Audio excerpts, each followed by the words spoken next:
जब हम टेरेस पर गार्डनिंग कर रहे हैं और हमें बेलों से काफ़ी अच्छी सब्जियां भी मिल गई हैं, तो इतनी सारी सब्जियां मिलने के बाद हम बहुत ज़्यादा खुश हो जाते हैं कि अच्छी हार्वेस्टिंग हमें मिल गई है।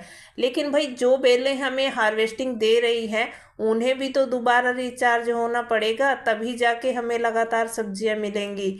लेकिन हम क्या करते हैं कि एक बार फ्रूटिंग ले ली और उसके बाद सोचते रहते हैं कि दोबारा ये फूल फल क्यों नहीं दे रही, क्यों इनके ऊपर ग्रोथ नहीं हो रही।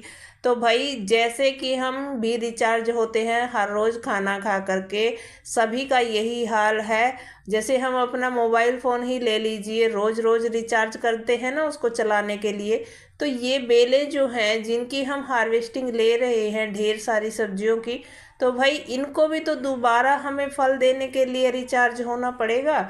उसके लिए इन्हें भी तो हमें न्यूट्रिशन वाली दोबारा कुछ खाद देनी पड़ेगी, जिससे ये दोबारा फिर से हरी भरी हो जाए और फिर हमें फूल फल देने के लिए तैयार हो जाए। तो चलिए आज देख लेते हैं कि इनको हम क्या न्यूट्रिशन वाली खाद दे सकते हैं, जिसका आज मैं इस वीडियो में जिक्र कर रही हूँ। तो मैं हूँ अमरजीत और आप देख रहे हो सैनी तो जैसा टेरेस कि आप किचन मेरे गार्डन। गार्डन में देख रहे हो, मैंने इन बेलों से ले ली है हार्वेस्टिंग, किसी से एक बार किसी से दो बार।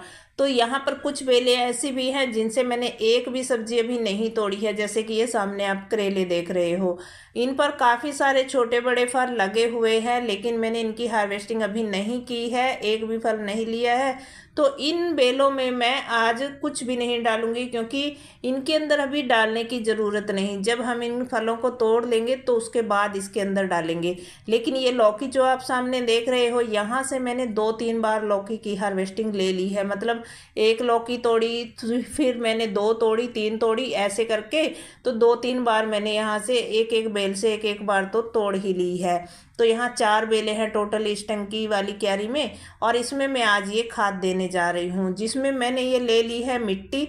ये पुरानी मिट्टी रिचार्ज करके मैंने ली है सूखी हुई।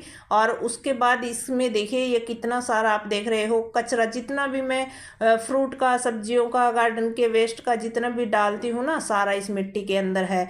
तो इस मिट्टी को जैसे ही हम कोई भी ग्रो बैग या कंटेनर पलटते हैं, तो वो नीचे जो खाद बन रहा होता है वो सारा का सारा उस मिट्टी के अंदर मिक्स हो जाता है। और इस मिट्टी को हम फिर अगर थोड़ी सी धूप दिखा दे तो ये इस तरीके की भुरभुरी सी और अच्छी मिट्टी हमारी बनकर तैयार हो जाती है। इसके साथ मैंने थोड़ी सी गोबर खाद ले ली है।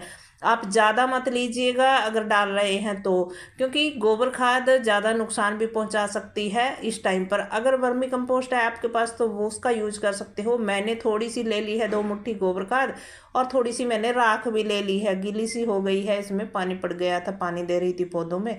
तो राख ले ली है, ये भी हमारे खाद का भी काम करती है, और साथ ही साथ ये जो है इसमें फंगस वगैरह भी हमारे पौधों में नहीं लगने देती है।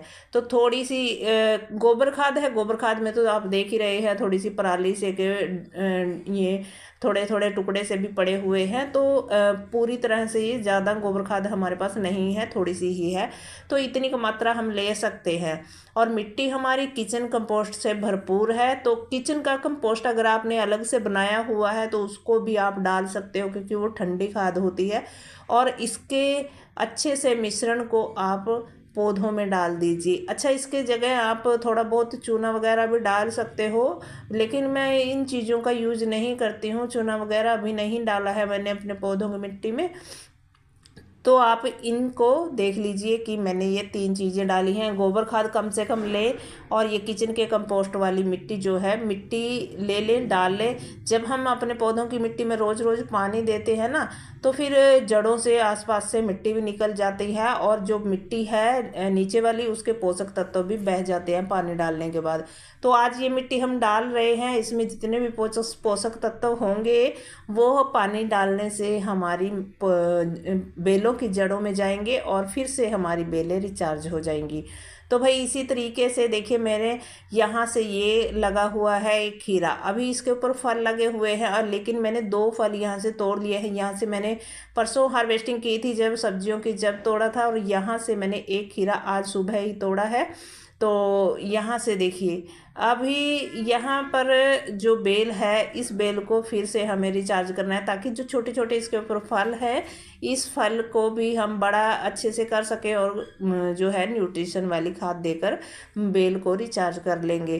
तो भाई इसमें भी मैं डाल दूंगी मिट्टी। और वैसे भी इस फ्रूट क्रेट में देखिए आप कितनी कम मिट्टी है, तो 2-3 बेलें इसमें लगी हुई हैं।